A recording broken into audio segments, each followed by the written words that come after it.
Alam ko na ang gusto ko. Gawan mo ako ng burger. Gusto ko ng masarap, madulas. Siyempre, mahal. Gagawin natin ang lahat, simula sa tinapay. Paghaluin ang gatas at harina sa mangkok. Basagin ang 2 itlog. Haluin ito. Itabi muna. Susunod. Oh, ang aking magandang spinach. Ilalagay ito sa blender. Meron na tayong spinach smoothie. Ibinubuhos to sa masa. Maganda. Inahalo sa nakuburong isang tinapay. Binubudbura ng mga buto ng sesame at ipinapadala sa oven. Huwag natin kalimutan, ioras ang lahat. Magaling! Matulog tayo ng saglit. Lola? Talagang nakatulog ka? O sige, akin namang turn na ipakita sa'yo kung paano magluto ng burger. Oh, tingnan mo yan. Ganda! Naglalagay ng kaunting salad, mga kamatis, isang maliit na patty. Iprito muna natin. Nilalagay ang cutlet sa ating burger. Tinatakpan ng isang hiwa ng keso. Ang bango-bango.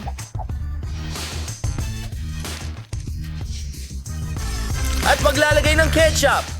Tinakpan ang tinapay at narito ang ating pampatuhog. Ayaw natin maghiwalay ang burger. Nariyan ang mukha ko.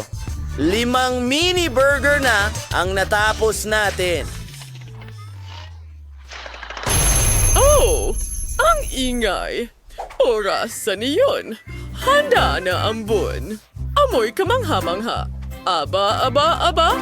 Perfecto! Isang daon ng litsugas, ilang kamatis, isang abukado. Hiwain natin ito at ilagay ang mga hiwa ng abukado sa burger. Arugula sa itaas at takpan ng isang tinapay. Ang aking malusog na burger ay handa na. Janice, ano sa palagay mo?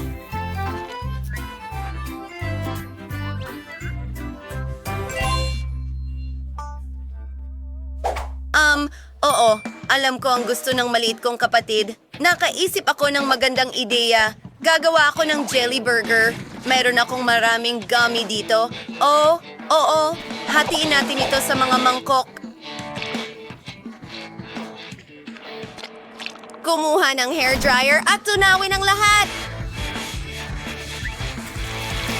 Wow!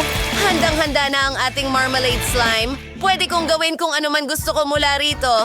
Wow! Tingnan mo, isang tunay na marmalade burger. Judy, subukan mo.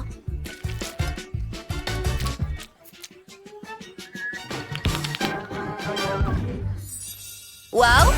Saan ako magsisimula? Wow! Isang birding burger, napakakulay. Hindi ko pa ito nakita dati. Nakakadiri, puro gulay lang. Hindi ko gusto.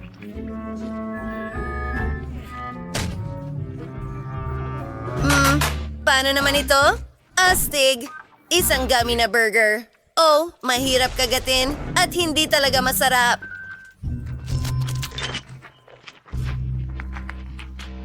At narito ang ilang mini burger. Siguradong ang chef ang gumawa nito. Ang liit at nakakatuwa nila. Chef, ikaw ang pinakamagaling. Iyo ang tagumpay. Hindi ko mapigilan ang pagkain. Well, panalo ako. Isa sa wala. Ha? Gawan mo ako ng cake ngayon. Siyempre, ito ang paborito kong putahe. Sisimulan ko ng ikabit ang cake. Maraming cream at maraming layers. Maganda. Cream sa mga gilid. Chocolate ang flavor. Gumagamit ng spatula para pantayin lahat. Magaling na trabaho. Kumuha ng takip ng pinggan at takpan ng cake, pisilin ng mahigpit at yugyog mula sa kaliwat kanan. Ayan na. Oh! Tingnan mo yan! Isang makinis na kalahating bilog. Ngayon, ilang Oreos. Dinidekorasyonan ng cake. Oh, tingnan mo yon. Mayroon tayong pagong. Maganda. Lola, anong palagay mo?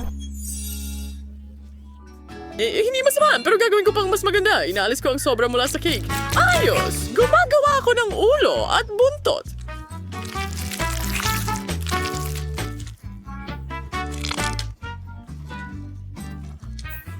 Sunod!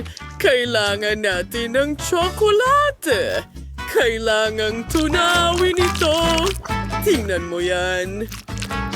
Maayos itong natutunaw. Ibinubuhos ang tsokolate sa ibabaw ng cake. Hindi ka pani-paniwala. Lahat ay naayon sa plan. Ikinabahay ito sa lahat ng dako. Maganda. Susunod, gagawa tayo ng mga balahibo para sa isang manok.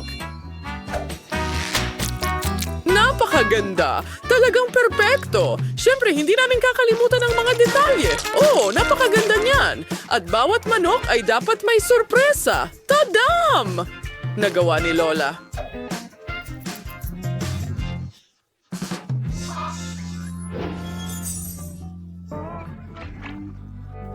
Ano ang dapat kong gawin? Tama. Kailangan ko ng tsokolate syrup. Ibuhos ito sa ibabaw ng cake. Hindi kailanman sobra ang tsokolate. Gamitin natin hanggat maaari.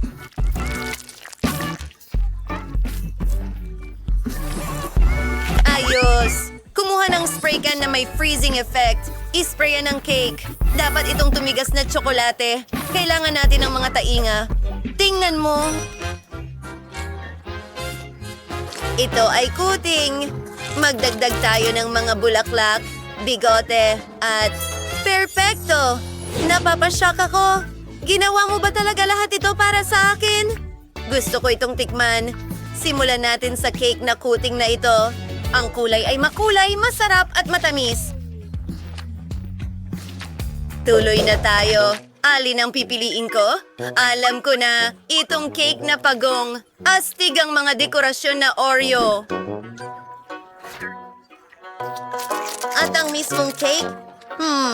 Medyo basic, pero hindi masama. At tingnan mo ang manok na ito. Astig. Subukan natin ito. Ang sarap talaga. Sandali, tsokolating itlog? Wow! Ano ang nasa loob?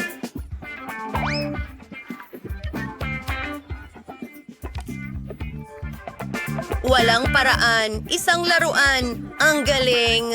Alam ko na, si Lola ang panalo. Talaga? Oo, salamat dear. Ang saya ko. Binabati kita. Ngayon, gumawa ka ng hotdog para sa akin. Hindi pa ako busog. Oh, magandang ideya yan. Kailangan ko ng baget. Pero kalahati lang nito. Gumagawa ako ng butas sa tinapay. Perfecto. Mas mabuti. Ngayon, nagbuhos ng ketchup at mustard sa loob. Magaling! Kumuha ng sausage at inilagay ito sa tinapay. Nagawa ko na. Ang una kong hotdog kailanman at perfecto na ito. Sa totoo lang, nag-try ka, anak? Hindi! Ipapakita ko sa iyo ang tunay na hotdog. Kumuha ng malaking bun at malaking sausage. Amoy nakakagutom. Heto ang mustard. Kailangan din ng ketchup. At syempre, crispy na sibuyas. Isang kamangha-manghang hotdog. Well, ang laki ay kahanga-hanga. Pero mas gusto ko ang mga klasikong bersyon ng lahat. Gumawa ako ng niligis na patatas at ang mga sausage na ito parang mga pugita. Mahal ito ni Judy. Pwede mong subukan, mahal. Wala akong masabi. Ang laki ng hotdog at ang sarap nito. Wow! Paano naman ito? Paborito kong mga octopus na sausage. Madalas ko itong kainin sa tanghalian. Ayos!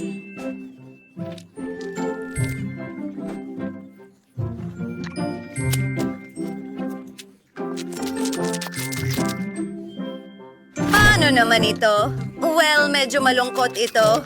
Si Chef ang nanalo. Pangalawang tagumpay ay sa akin.